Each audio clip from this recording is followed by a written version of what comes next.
عالمین میں ہے یا نہیں سورج؟ سورج سے باتیں کر رہے ہیں. صحابہ نے جیسے آ کے سرکار سے بیان کیا کہ علی ایسے ایسے سورج سے باتیں کرتے ہیں، نہ معلوم کس زبان میں باتیں کر رہے ہیں.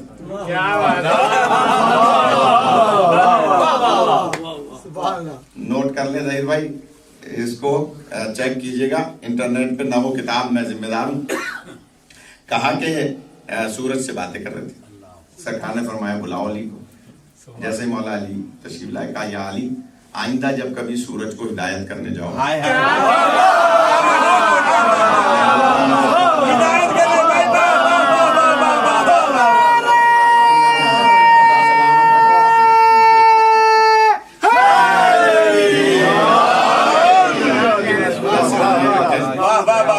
اچھا دیکھیے، میں ہر چیز کا تجزیہ ترکیب کرتا ہوں. ہمارے مدرسوں میں تجزیہ ترکیب پڑھایا جاتا ہے کہ آپ کو کوئی بھی چیز سامنے آئے اس کا تجزیہ و ترکیب کرو.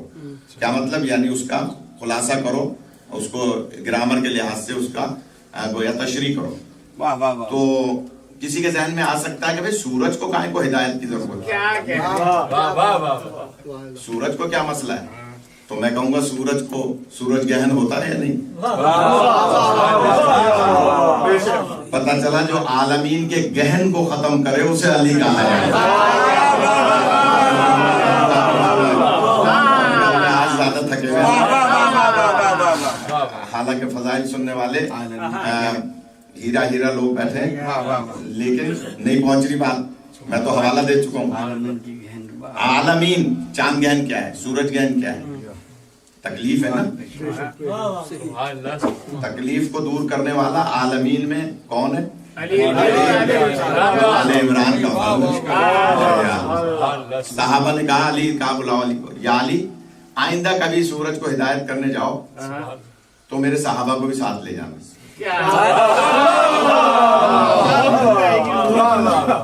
میرے صحابہ کو بھی ساتھ لے جانا اور عربی میں بات کرنا. ان کی سمجھ میں آئے. کہا بسم اللہ سرکار. کچھ عرصہ گزرا تو مولا کائنات لبیک کہا کہ میں آتا ہوں یا میں حاضر ہوں، میں مدد کے لیے. ادھر ادھر دیکھ رہے ہیں صحابہ، علی کیا کہہ رہے ہیں؟ فرمایا کہ جس کو چلنا ہے وہ چلے میرے ساتھ. سورج مجھے مدد کے لیے پکار رہا ہے.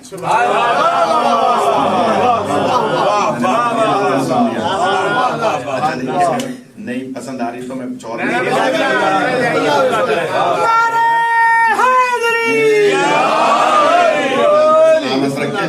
کہ کہا کہ چلو میرے ساتھ.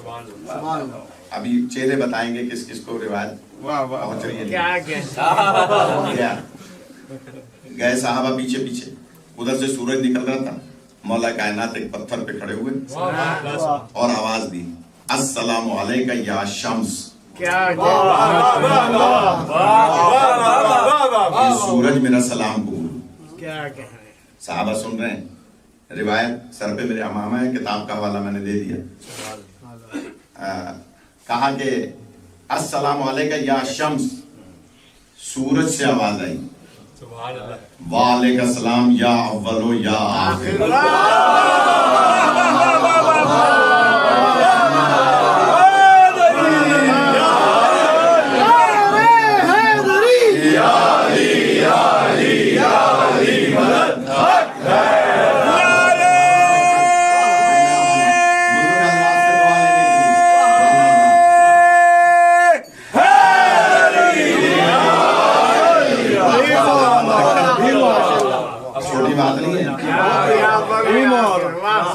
جتنے بھی یہاں تشریف فرمائے خواتین و حضرات، بچے بڑے، خدا سب کو سلامت رکھے. ماشاءاللہ آپ نے سب نے داد بھی دی، نعرہ بھی لگایا. آپ میں سے کوئی بے ہوش نہیں ہوا. کیا کہہ رہے ہیں؟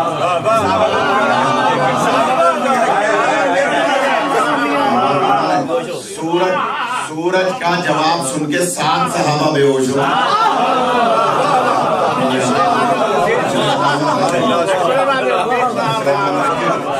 7 صحابہ بے ہوش ہو گئے. اب کیسے انہیں ہوش میں لائے ہوں گے؟ ہمارے یہاں کیسے مرگی کے مریض کو لاتے ہیں.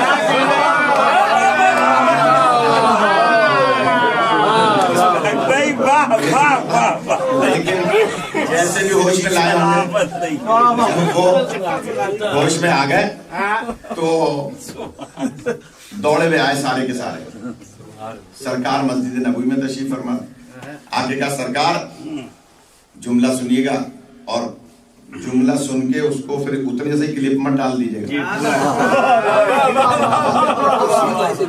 یہ جس خاتون نے سوال کیا ہے نا سورہ فاتحہ کا, اس نے یہ بھی کہا ہے کہ جناب مولانا شہنشاہ نے کہیں کہا ہے کہ سورہ فاتحہ پڑھنے سے اس مرنے والے کے جس کے لیے پڑھ رہے ہیں اس کے عذاب میں اضافہ ہو جاتا ہے. بتائیے عقل میں آتی ہے بات؟ وہ کچھ تم جیسو کہ کسی کی بات کو نقل کر رہے ہوں گے.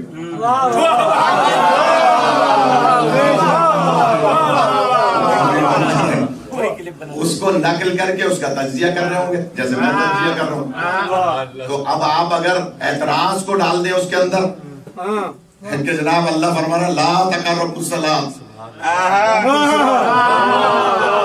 نماز کے نزدیک مت جاؤ.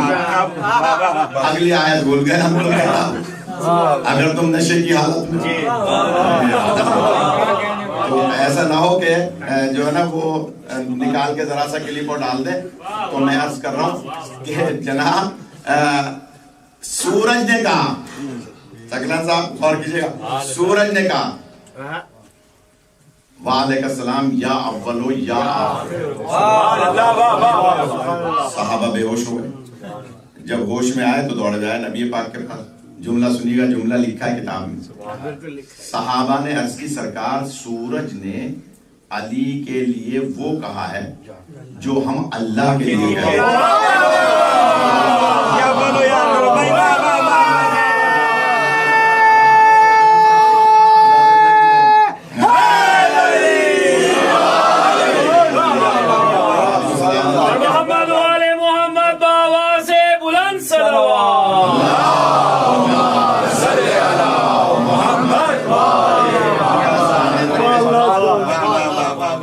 سرکار فرماتے ہیں بلاؤ علی کو.